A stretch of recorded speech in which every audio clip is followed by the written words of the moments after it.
Chhatrapati संभाजीनगरच्या माळीवाडामध्ये SBI बँकेचं ATM gas कटरनं फोडण्यात आलं।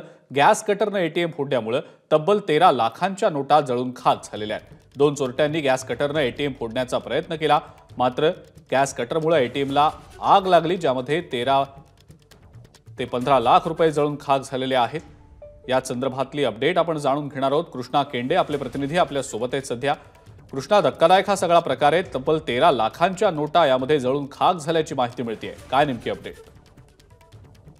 प्रकार जो आहे तो छत्रपती संभाजीनगरच्या माळीवाडा भागामध्ये घडलेला आहे आणि त्या ठिकाणी एसबीआयचं एटीएम फोडण्याचा प्रयत्न चोरट्यांनी केला आणि कॅश ठिकाणी ठेवलेला ट्रे असतो तो ट्रे चोरून घेऊन जाण्याचा त्यांचा प्रयत्न होता आणि त्यासाठी समोरचा भाग गॅस कटरनं कापण्याचा प्रयत्न त्यांचा होता। मात्र त्यातला एक चोरटा बाहेर पाणी आणण्यासाठी गेला आणि तो एका नागरिकांनी पाहिला आणि त्यावेळेस त्याला जाब विचारला असता त्या व्यक्तीवरच दगडफेक केली आणि त्याने पोलिसांना बोलवलं आणि त्या सगळ्या प्रकारामध्ये ज्यावेळेस गॅस कटरनी तो ट्रे तर कट झाला नाही, मात्र आतमधल्या ज्या नोटा होत्या त्या या ठिकाणी मोठ्या प्रमाणावरती जळालेल्या आहेत आणि या एटीएम मधल्या जवळपास 13 ते 15 लाख रुपयांची रक्कम जळाल्याची माहिती आहे। रात्री 11:30च्या दरम्यान ही सगळी घटना घडली आणि या सगळ्या प्रकरणाच्या अनुषंगानं दौलताबाद पोलीस ठाण्यामध्ये गुन्हा दाखल करण्यात आहे। केवळ एटीएमच नाही, सीसीटीव्ही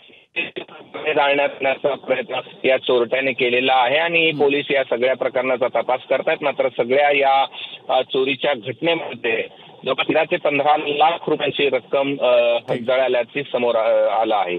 ठीक आहे कृष्णा, धन्यवाद। सविस्तर माहिती आपण दिलीत त्याबद्दल।